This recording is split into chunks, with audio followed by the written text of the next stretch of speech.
In the highest tier of global security, mercy is nothing more than a fatal weakness. The men who control international trade routes, defense tech, and private banking networks do not buy protection from ordinary guards. They hire shadow syndicates, men who operate entirely outside the law to keep their secrets buried. For 17 years, I was the undisputed king of those shadows.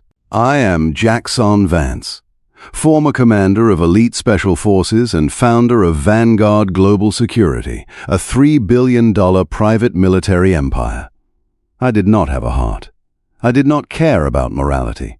My life was a cold, mathematical calculation of ballistic trajectories, encrypted servers, and lethal extractions. I lived in a world of bulletproof glass, armored motorcades, and absolute, unyielding control.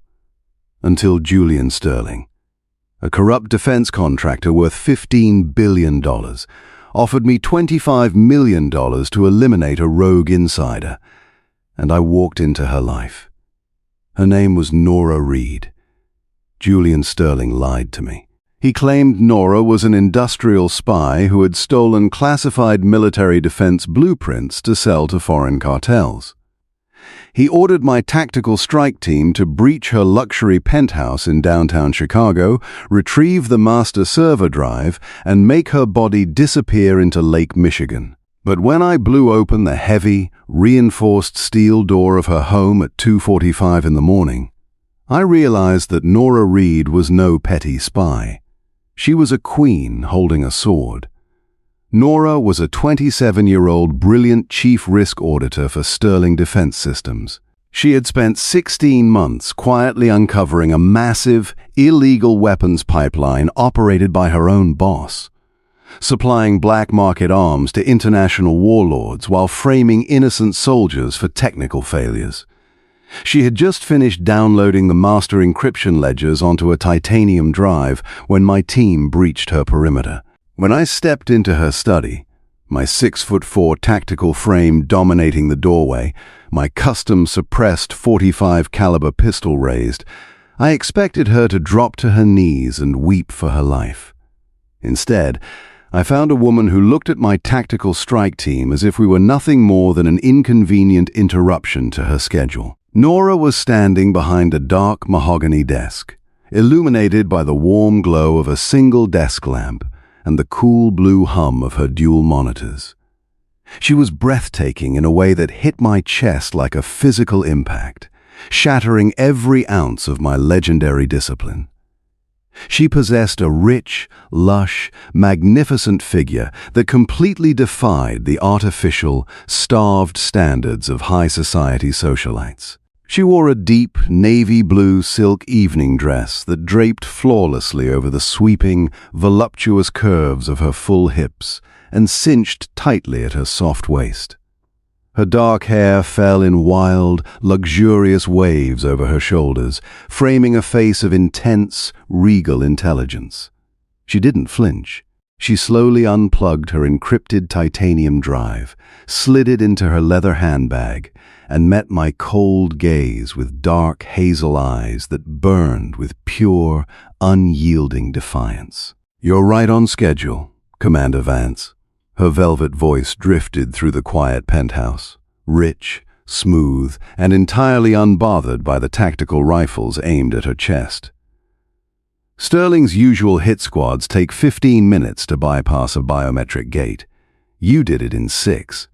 I suppose $25 million buys efficient executioners. I stood frozen for 3 long seconds, my finger resting lightly on the trigger of my weapon, my mind calculating tactical variables, but my blood burning with a sudden, dark, and terrifying heat. I lowered my pistol 3 inches, stepping into the room, my heavy combat boots crushing the shattered glass fragments near the doorway. "You know who I am, Miss Reed?" I growled, my deep voice rumbling through the silent room like distant thunder. "I know everything about you, Jaxson," she replied calmly, taking a slow, confident step toward me, her navy blue silk dress rustling softly against her lush thighs. I know you served 12 years in military intelligence before founding Vanguard. I know you pride yourself on never failing a contract. And I know that Julian Sterling didn't tell you what's actually on this drive." She stopped just inches away from me, her soft, warm body radiating an intoxicating scent of wild jasmine, rain, and amber. She looked up into my cold, dead eyes, refusing to yield an inch of space despite the lethal force surrounding her. "This drive contains proof that Sterling personally authorized the strike on your former Special Forces squad in Syria 7 years ago to cover up his arms deal," Nora whispered, her hazel eyes locking onto mine with fierce, unwavering clarity. "He didn't send you here to protect his company, Jaxson. He sent you here to kill the only person who holds proof of his treason against your men, because he knows if you find out the truth, you will put a bullet in his head yourself." I stared down at her, my cold, analytical mind analyzing her pulse rate, her eye movements, the absolute lack of tremor in her hands. She wasn't lying. She was laying out a tactical truth with the sheer brilliance of a master strategist. In that fraction of a second, 17 years of mercenary logic evaporated into ash. My objective changed instantly. I didn't care about Sterling's $25 million. I didn't care about the contract. My brain registered a single, primal command: protect her, claim her, burn Sterling's empire to the ground. I reached out, my large, calloused hand wrapping firmly around her soft waist, pulling her full, breathtaking curves flush against my rigid frame. She gasped softly, her breath catching in her throat. But her warm hands came up to rest against my tactical vest, feeling the heavy, rapid thrumming of my heart. "Pack your drive, Nora," I whispered, my voice dropping to a low, possessive frequency that shook the quiet room. "You aren't dying tonight, and Julian Sterling is about to find out what happens when he sends me to hunt my own queen." By 3:15 a.m., the Chicago skyline was enveloped in a heavy, freezing rainstorm. My armored convoy of 3 blacked-out suburban SUVs was navigating the deserted, rain-slicked asphalt of the Lakeshore Drive. Nora sat beside me in the reinforced leather cabin of my lead vehicle.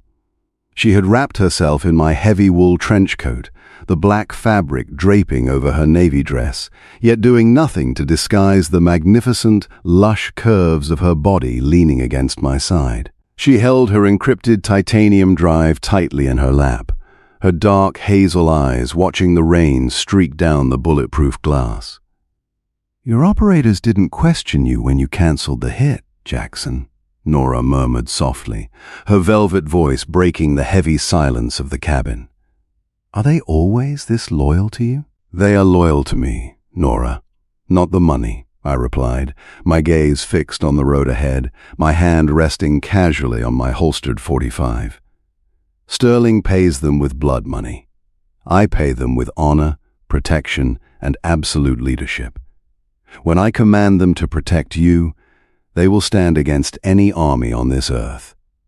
Before she could answer, my driver slammed on the brakes. The heavy SUV skidded across the slick asphalt, coming to a sudden halt 20 feet from a roadblock of 2 heavy commercial trucks blocking the expressway exit. Instantly, the blinding high beams of 4 black SUVs lit up behind us, trapping our convoy in a tight, fatal bottleneck. Sterling hadn't trusted me to execute the contract alone. He had dispatched a secondary wetwork team of 15 mercenaries to follow my convoy and eliminate everyone inside the vehicle. "Hold your positions!" I barked through my comms to my team. "Secure the perimeter! Protect the lead vehicle at all costs!" The storm was shattered by the deafening roar of automatic weapons fire. Heavy, armor-piercing rounds slammed against the reinforced doors of my SUV, the bulletproof glass spider-webbing under the concussive force, but holding firm. Nora didn't scream. She didn't panic. She crouched low in the footwell, her dark eyes looking up at me with fierce, unwavering trust. "They brought heavy-caliber rifles! Jaxson, the side glass won't take another volley!" I reached into the weapons rack between the front seats, pulling out a custom short-barreled automatic rifle and extra magazines. I turned to her, my large hand coming around the back of her soft neck, pulling her up until her face was inches from mine. "Stay in this cabin, Nora," I growled, my deep voice thick with absolute, terrifying authority. "The chassis is rated for anti-tank ordnance. No one gets inside this vehicle while I am still breathing." She reached up, her soft fingers gripping my tactical vest, her hazel eyes burning with a sudden, intense heat. "Don't just survive them, Jaxson," she whispered, her velvet voice laced with pure venom. "Slay them. Show Sterling's syndicate what happens when they touch what belongs to you." A dark, dangerous smile touched my lips. It pressed my thumb against her soft lower lip, feeling her breath hitch, then slammed the heavy armored door open and stepped straight into the war zone. Lakeshore Drive was transformed into an arena of violent thunder, freezing rain, and pure blood. The howling storm coming off Lake Michigan whipped the rain into blinding sheets, but inside my mind there was only a cold, mechanical, lethal precision. Julian Sterling's mercenaries thought they were ambushing a standard security convoy. They didn't realize they were fighting the founder of Vanguard Global on open ground. A man who had spent 17 years mastering the art of brutal execution and counter-tactics. I stepped out into the pouring rain, my broad shoulders completely blocking the line of sight to the armored serve where Nora was sheltered. My assault rifle barked through the storm. Thud, thud, thud. 3 mercenaries advancing near the commercial truck dropped simultaneously before their boots could hit the slick asphalt. Heavy hollow-point rounds shattered their tactical plates, dropping them into the standing water. My personal Vanguard operators flanked from the secondary vehicles, laying down a brutal grid of covering fire that trapped the remaining ambushers against the concrete expressway barrier. I advanced through the crossfire with unyielding, terrifying momentum. I didn't take cover. I moved through the storm like an unstoppable force of nature, driven by an apocalyptic rage that demanded total destruction for anyone who dared to threaten my queen. A lead enforcer stepped out from behind a stalled vehicle, raising an automatic shotgun. Before he could squeeze the trigger, I closed the distance in a fraction of a second. I grabbed the hot barrel of his weapon, forcing it skyward as it discharged uselessly into the dark clouds, drove my elbow into his jaw with bone-crushing power, and rammed my combat knife straight through his neck. He collapsed onto the hood of the car, gagging, blood pooling beneath his tactical vest. I didn't pause to watch him bleed. I racked the slide of my sidearm, clearing 3 more mercenaries who tried to rush my lead SUV. In less than 3 minutes, the gunfire died down, replaced only by the howl of the wind, the heavy patter of rain, and the groans of dying men. The 15-man hit squad had been completely erased. I walked back to the lead SUV, my combat boots splashing through the blood-stained water on the highway deck. I pulled open the heavy, armored door, stepping back into the dry, warm interior. Nora was sitting in the footwell, her dark hazel eyes wide, clutching a spare tactical knife she had found in my armory door. When she saw me standing in the doorway, covered in rain, cordite, and the blood of her enemies, she didn't scream. She didn't flinch. She looked at me with an intense, intoxicating mixture of awe, relief, and absolute devotion. I reached down, my large, bare hand taking the knife gently from her fingers, setting it aside before wrapping my arm around her soft waist and lifting her lush, breathtaking body effortlessly back onto the leather seat. "The expressway is clear, Nora," I growled, my deep voice rough and vibrating with adrenaline. "Sterling's hit squad is dead. You are safe." Nora reached up, her soft, delicate fingers framing my scarred jaw, completely unbothered by the rain and blood dripping from my face.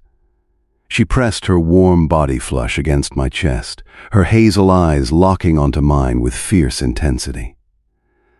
"I knew you wouldn't let them touch me, Jaxson," she whispered, her velvet voice trembling with pure emotion. "Now, take me to your sanctuary." Let's burn Sterling's empire to the ground. My primary sanctuary was a brutalist-style subterranean fortress built deep within the granite cliffs of northern Michigan. Reinforced with 3-foot-thick concrete blast doors, satellite jammer arrays, and an autonomous perimeter defense system, it was a ghost facility that existed on no public registry. It was 5:30 a.m. The rain had cleared, leaving a cold, misty dawn hanging over the pine forest outside the floor-to-ceiling reinforced glass of the master suite. Inside the central command room, the hum of military-grade servers filled the quiet air. Nora sat at my primary master terminal, wrapped in a plush, dark silk robe I had provided for her. The dark fabric draped over her shoulders, opening slightly at the front to reveal the magnificent, lush curves of her chest and hips, her dark waves of hair falling wildly around her regal face.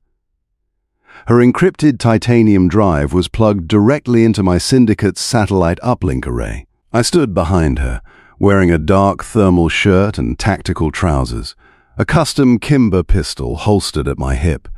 My large hands rested on the back of her leather chair, my 6'4" body looming over her like a dark sentinel, shielding her from the rest of the world. "I have penetrated Sterling Defense's primary offshore accounts in Grand Cayman, Jaxson," Nora murmured, her velvet voice ringing with absolute, chilling triumph. "Using the master decryption keys from this drive, I've unlocked his private ledgers. $45 billion in illegal black market arms, shell corporations, and bribery funds." She stopped typing, leaning back against my chest, looking up into my cold eyes with a dark, breathtaking smile. Julian Sterling thought he could buy the world with his blood money. But money in a digital network is just code, and I hold the key to his vault. I reached down, my large, calloused hand coming to rest on her soft, voluptuous waist, my thumb tracing the rich curve of her hip through the silk. "What is your decree, my queen?" I growled softly into her ear, my deep voice rumbling through her entire frame. "I'm executing a complete liquidation protocol," Nora whispered, her dark hazel eyes burning with righteous vengeance. "I am transferring $20 billion of his assets to the families of soldiers killed by his defective weapons. The remaining $25 billion is being frozen by federal task forces in Zurich as we speak, and I just broadcast his master file, including the proof that he betrayed your squad, to the Pentagon and the Doge." She hit the central enter key with absolute, ruthless finality. On the secondary monitors, line after line of green financial data turned blood red before flickering into permanent void. In a single keystroke, Julian Sterling's $45 billion empire was reduced to ash. He was no longer an untouchable defense tycoon. He was a destitute, exposed traitor with every military agency and federal marshal hunting his head. "He is ruined, Jaxson," Nora breathed, a single tear of pure, overwhelming victory escaping her eye. "He has nowhere left to run." Before I could answer, my second-in-command, Vance, entered the command room, holding an encrypted tablet. He looked at Nora with profound respect, then turned to me. "Boss," Vance reported, his voice cold. "Sterling just realized his accounts are wiped and federal agents are converging on his offices. He's currently at his private estate near Lake Geneva, trying to board a charter chopper to flee the country. He has 4 remaining bodyguards with him." I looked down at Nora. Her hazel eyes met mine, burning with a silent, absolute demand. She didn't want Sterling to rot in a comfortable federal prison cell. She wanted the monster who had betrayed my men and ordered her death to face the executioner he had tried to hire. "Ready the Black Hawk? Vance," I commanded coldly, my eyes never leaving Nora's face. I am going to personally collect Julian Sterling's final debt. The private estate near Lake Geneva was shrouded in a heavy morning fog. Julian Sterling's luxury chopper sat on the helipad, its rotors spinning violently, ready for immediate takeoff. Sterling, a ruthless, arrogant billionaire in a custom cashmere coat, was sprinting toward the helipad, holding a leather briefcase filled with cash, surrounded by his 4 remaining personal bodyguards. He was screaming at the pilot to lift off, his face pale with sweating, hysterical panic. He never reached the cabin door. My Black Hawk chopper dropped out of the foggy sky, hovering 20 feet above the lawn. I didn't wait for a ladder. I unbuckled my harness and dropped straight down onto the wet grass with a deafening, concussive impact. Sterling's bodyguards turned, drawing their weapons in panic. It was not a battle. It was a slaughter. I moved through their line like an apocalyptic judgment. My dual Kimber 45s barked through the foggy morning air. Thud, thud, thud. 4 rapid shots, 4 center-mass impacts. In less than 10 seconds, Sterling's entire security detail lay dead on the rain-soaked lawn. Sterling dropped his briefcase, stumbling backward onto the grass, falling hard on his back. He looked up at my massive 6'4" tactical frame looming over him, his eyes bulging with sheer, agonizing terror. "Jaxson, please!" Sterling choked out, crawling backward, his hands slick with mud and blood. "He'll pay you. Anything. 50 million cash. 100 million. I have offshore vaults that aren't on that drive. Just let me board the plane." I stopped directly over him, my heavy combat boots stepping firmly on his chest, pinning him to the ground with crushing weight. I looked down at him with eyes that held no mercy, no warmth. Only the cold, dead absolute of an executioner collecting a debt. "You offered me $25 million to put a bullet in Nora Reed's head, Sterling," I growled, my deep voice rumbling like an earthquake beneath his ribs. "You thought her life had a price. You thought a woman of her brilliance, her beauty, her magnificent soul could be erased by a parasite like you. She's just an auditor," Sterling shrieked, gasping for air beneath my boot. "She is my queen," I corrected him, my voice dropping to a terrifying whisper. "And you just committed the fatal error of hunting what belongs to me." I didn't waste another word. I raised my pistol and pulled the trigger. The single shot echoed across the foggy lakefront, ending Julian Sterling's reign forever. 2 hours later, I returned to the Subterranean Fortress. The heavy blast doors sealed shut behind me, locking out the violent world forever. I walked into the master suite, discarding my tactical vest and weapons, my heart pounding with a deep, possessive hunger that had nothing to do with war. Nora was standing near the floor-to-ceiling glass window, watching the sunrise break through the mist over the pine forest. She had taken off her robe, wearing a soft, form-fitting cashmere sweater that draped over every rich, breathtaking curve of her full hips and voluptuous waist. When she heard my footsteps, she turned around. She saw my clean face, my calm eyes, and she knew that the monster who had haunted her for 16 months was dead. She didn't hesitate. She ran across the room, throwing her soft arms around my neck, her lush, magnificent body colliding with my unyielding frame with breathtaking force. I caught her effortlessly, my large hands wrapping firmly around her soft waist, lifting her off her feet, pulling her flush against my chest. She buried her face in my neck, inhaling the sharp scent of rain, cedar, and my skin, her body trembling with pure relief and unbridled passion. "It's over, Jaxson," she whispered, her velvet voice thick with emotion against my skin. "Sterling is gone. The syndicate is destroyed. I'm finally free." I pulled back slightly, my large hands framing her soft, regal face, my thumbs gently tracing her cheekbones. "You were always free, my sweet queen," I murmured, my deep voice thick with an all-consuming, possessive heat. You just needed a guardian who was ruthless enough to clear your path. Nora looked up into my dark eyes, her hazel gaze burning with a fierce, eternal devotion that scorched my soul. And what happens to the mercenary founder who burned his own $25 million contract for an auditor? She asked softly, her full hips pressing deliberately into mine. Are you going back to Vanguard Global? I let out a low, dark growl, tightening my grip on her lush waist, backing her against the soft leather sofa until she was completely trapped within my embrace. My empire operates right here now, Nora, I whispered fiercely against her lips, my gaze dropping to her mouth before locking onto her soul. You are never leaving this sanctuary, Miss Reed. You can control global defense networks from this terminal. You can change the world with your mind. But your body, your heart, and your life belong to me. Nora gasped softly, a shiver of intense ecstasy running through her body. She didn't push me away. She leaned up, tangling her soft fingers in my dark hair, her lips capturing mine in a deep, scorching kiss that sealed our destiny forever. I'm not running, Jaxson, she whispered against my mouth. I finally found my throne, in the arms of my dark guardian.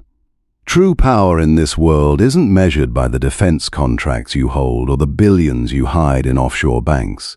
It is measured by finding a woman whose mind outshines the darkness and having the sheer, unyielding strength to slaughter anyone who dares to threaten her light.